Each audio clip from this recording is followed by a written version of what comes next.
They don't miss your presence the day you walk away. They miss you when the silence grows heavier than your absence. They miss you when your name feels like a whisper in rooms where you once gave your all. They miss you and not when you're Gania but when they realize they never truly saw you when you were there. The truth? They miss you when it's too late. You see, in the Stoic view of life, attachment is a trap. We serve, we give, we love you not because we expect anything in return, but because it is our nature. Yet even the strongest hearts reach a threshold. Absence reveals truth. There's a strange, often painful phenomenon that accompanies the act of letting go. It is only when you are no longer present that people begin to feel the depth of your presence. It's not immediate, it's not loud, it creeps in like a slow tide, catching them off guard. And when it arrives, it doesn't whisper, it roars. This is the truth that absence reveals, that your presence had weight, even if it was once treated as invisible. In a world that moves quickly and speaks loudly, where people are more often distracted than truly aware,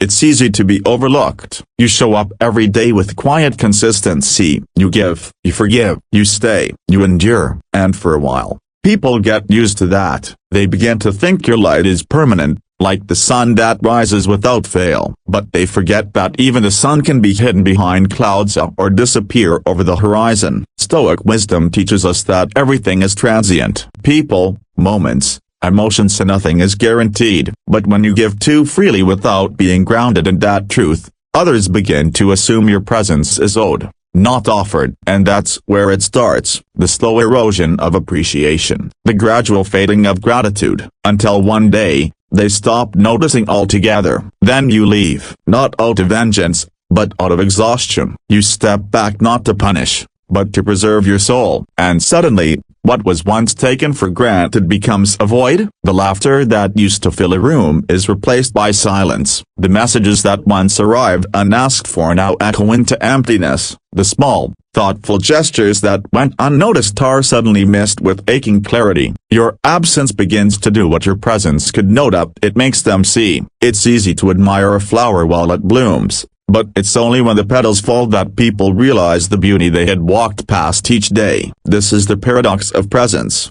The more constant you are, the more invisible you become to those who do not truly look. And that's why absence is often the teacher presence could never be. It exposes the eyes that were blind, the hearts that were closed, and the souls that were too self-absorbed to truly feel you. There's a deep emotional toll to being someone who always shows up. You become the pillar, the safe place, the constant, and people rely on you until they forget that even pillars crack, even strong souls fracture. You give your time, your patience, your energy, but the more you give, the less they recognize the effort. You become the background music to their chaos, and one day, you turn it off. That silence is deafening, and it's then, in that echo, that they start to remember not just what you did but how you made them feel. The way you never judged when they were at their lowest. The way you made space for their storms without ever asking them to carry yours. The way you stood still when everything else was falling apart. And they miss you, and not in pieces, but in waves, because they start to realize what they had, now that they no longer have it. This is not bitterness speaking. This is clarity. The Stoics remind us again and again, do not expect others to see your worth. Do not tie your peace to how others treat you. True peace comes from knowing who you are, whether others notice or not. But when you step away, when you stop explaining yourself, when you stop trying to be seen, that's when the world starts to squint in your direction, searching for the light they ignored.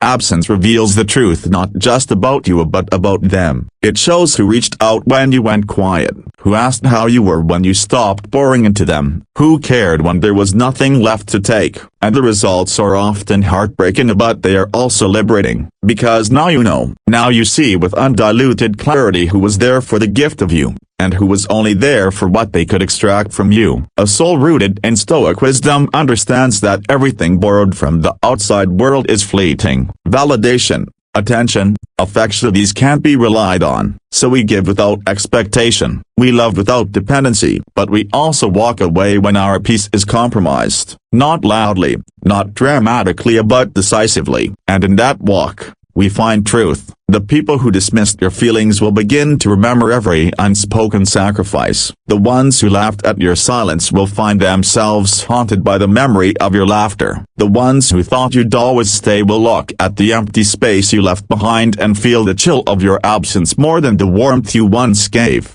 You don't need them to hurt. You don't need revenge. The goal is never to be missed up, it is to be at peace. But if being missed becomes a byproduct of your absence, let it be a reflection of what they failed to cherish. The most stoic response to being forgotten is not to fight to be remembered, it's to live so completely in alignment with your values that whether you are seen or unseen, you remain whole. And when others finally feel the cost of losing you, it will not be your concern. You are already gone, not just physically but mentally, spiritually, emotionally. You have detached, not out of pride, but out of necessity. Let them feel what they need to feel. Let them process in their time. Your lesson was your presence. Their lesson will be your absence. And that is when they start missing you for real. Walking away is strength, not bitterness. There comes a point in every soul's journey when staying becomes more painful than leaving. It's not the moment of rage. It's not a dramatic exit filled with slammed doors or shouted accusations. It is quiet.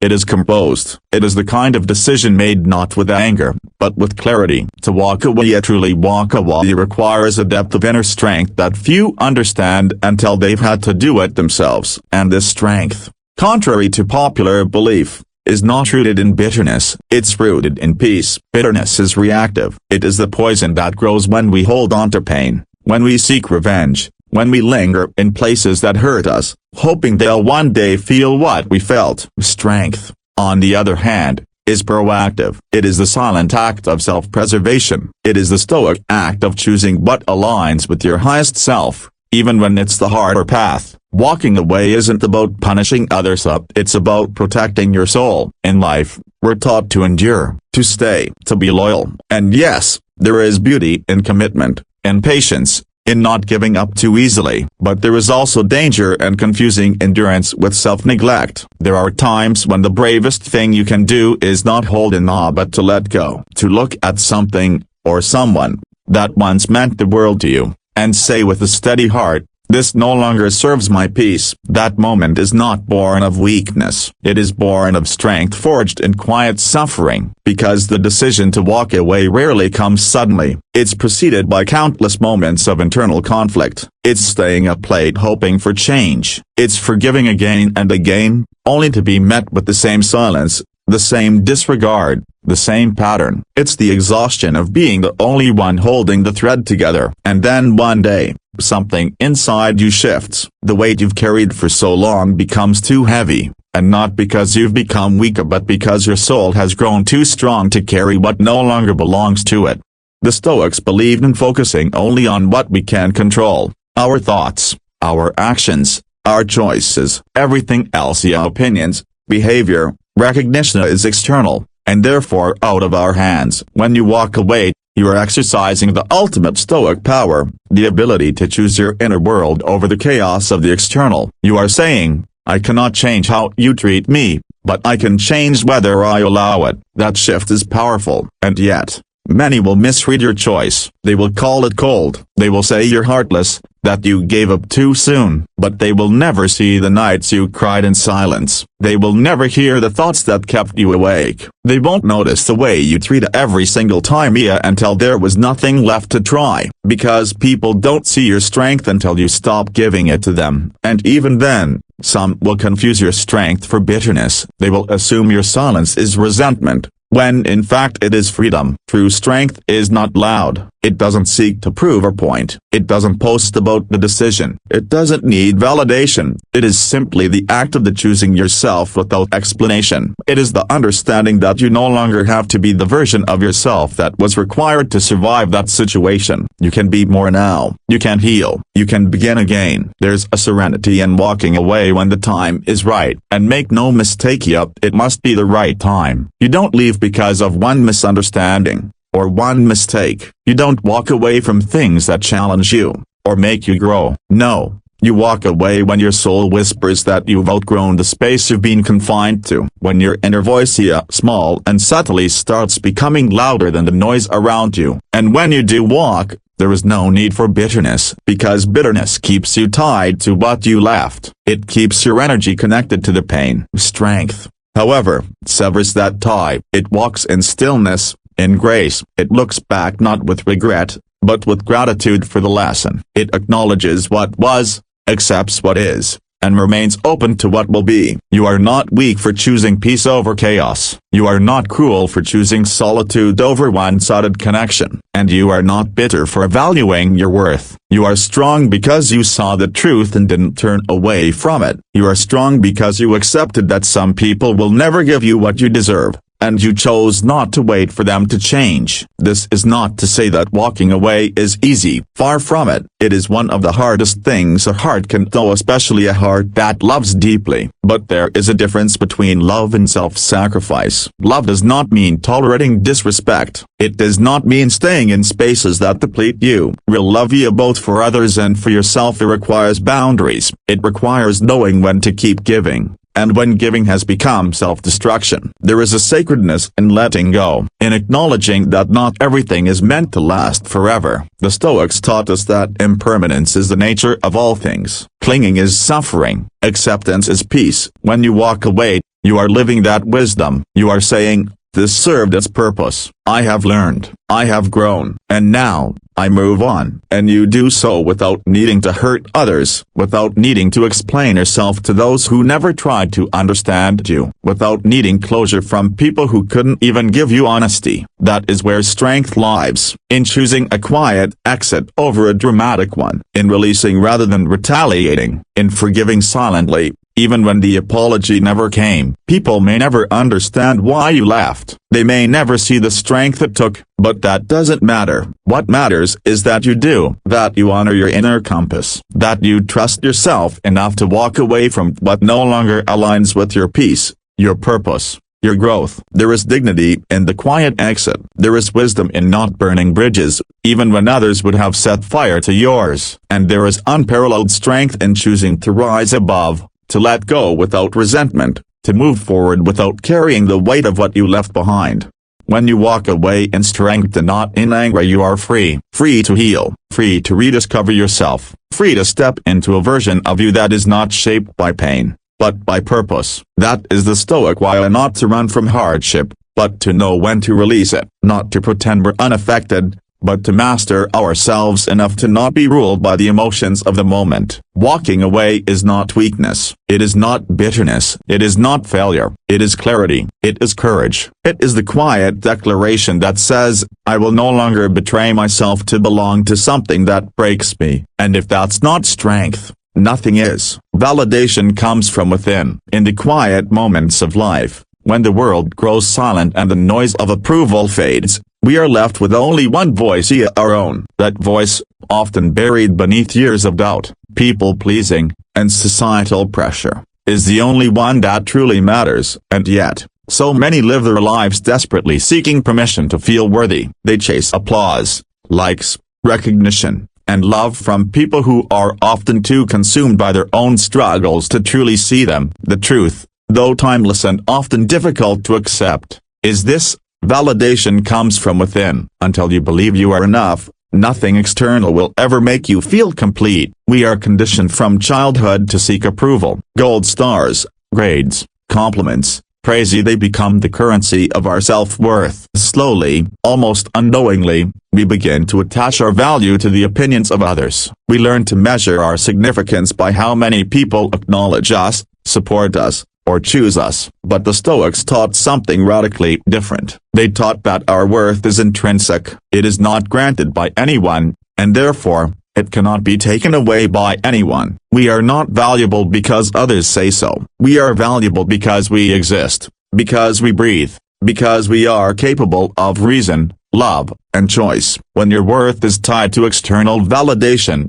you become a prisoner to it. You adjust your personality to fit what others expect. You silence your needs to keep others comfortable. You suppress your truth in fear of judgment. And in doing so, you slowly drift away from who you really are. You become a mirror, reflecting back what the world wants to see, rather than being a light that shines from the inside out. This is the great tragedy of a life lived for others' approval. Even when you win it, you still feel hollow. There's a moment in every journey when the applause dies down, when the people you try to impress no longer care, when the admiration fades. It is in that stillness that the real question arises. Do you like who you are when no one is watching? That question is not meant to provoke shame. It's meant to awaken you. Because if the answer is no, then no amount of external validation will ever be enough. You'll keep running, keep chasing, keep molding yourself into shapes that don't fit your soul, all for a nod, a compliment, a temporary feeling of worthiness. But the Stoic path invites a different route. It invites you inward. It invites you to build a life that feels meaningful regardless of who notices, to show up each day with integrity, not for recognition, but because it aligns with your principles, to live with honesty, not to impress others, but because truth is its own reward. When you begin to live this way, something powerful happens. The world loses its grip on your identity. Criticism stings less. Praise flatters, but it no longer defines you. You become rooted in something deeper than approval. You become anchored in self-respect. Self-validation is not arrogance. It is not saying you are better than others. It is saying you are whole, even when others don't see your worth. It is the quiet confidence that allows you to walk away from disrespect, not because you want to prove a point, but because you refuse to settle. It is the kind of strength that doesn't need to announce itself. It just is. Think of a mountain. It doesn't rise to be seen. It rises because that's what it was created to do. It stands, weathering storms and seasons, unmoved by how many people look at it or admire it. Its strength is in its existence, not in the opinions of those who pass by. You must become that mountain, not cold, not indifferent, but unshakable in your sense of self. The problem with relying on others for validation is that people are inconsistent. Today they love you, tomorrow they forget you. Today they celebrate you, tomorrow they criticize. Basing your worth on such a fragile foundation is a recipe for emotional chaos. One moment you feel on top of the world, the next, you question your entire identity. This constant fluctuation leaves you exhausted, anxious, and disconnected from your true power. But when you find validation within, everything changes. You begin to trust your own voice more than the noise around you. You listen to your intuition. You respect your boundaries. You honor your emotions. You give yourself the same love you once begged others for. And in doing so, you heal. It doesn't mean you become closed off. It doesn't mean you stop caring. It means you stop depending. You can appreciate compliments without needing them. You can hear criticism without crumbling. You can walk into a room without needing to be the center of attention, because the center you now operate from is internal. It is sacred, and it cannot be shaken by the fickleness of human opinion. There is a great peace that comes with internal validation. You begin to live slower, more intentionally. You stop rushing to prove your worth. You stop explaining yourself to people who are committed to misunderstanding you. You stop fighting for spaces that were never meant for you. Instead, you begin to attract what aligns with your truth. And when something doesn't, you let it go, and not in anger, but in wisdom. The world will always have opinions. Some will praise you for your choices. Others will condemn you. Some will admire your growth. Others will resent it. But none of it defines you. None of it is yours to carry. The only voice that must be your compass is your own. And that voice must be nurtured, not neglected. You must listen to it, even when it whispers. You must trust it, even when it's scared. You must love it, even when no one else does. This is not the easy path. It is not the popular one, but it is the path to freedom. Because once you stop needing validation from others, you reclaim your power. You stop being a puppet to people's expectations. You become the author of your own story, and in that authorship, you find dignity. Many fear self-validation because it requires self-awareness. It requires looking in the mirror and asking hard questions. It requires sitting with your wounds, not hiding them. It requires accepting that you are both flawed and worthy. But this is where true power begins, and not in perfection, but in self-honesty. You are allowed to outgrow people who only saw you through the lens of who you were when you needed their approval. You are allowed to rewrite your narrative. You are allowed to choose peace over popularity. You are allowed to validate yourself without explanation. And in doing so, You become free not because the world has changed, but because you no longer need it to. You have found the one thing it could never give you in lasting form, a sense of self that cannot be touched. Validation that comes from within is the ultimate form of self-mastery. It is the quiet fire that keeps burning long after the crowds have gone. It is the strength that remains when you are alone. It is the peace that fills your chest when you lay your head down at night, knowing you lived true to yourself. That is a life worth building. That is a soul worth trusting. And that is a truth worth carrying forward, no matter who notices. So, when do they start missing you for real? Not when you're around, not when you're silent. They miss you the moment you stop needing to be missed. Let them miss the version of you they couldn't appreciate. You keep walking, eyes forward, heart steady, soul grounded. You don't need to be remembered by the wrong people. You just need to remember, your value was never up for negotiation.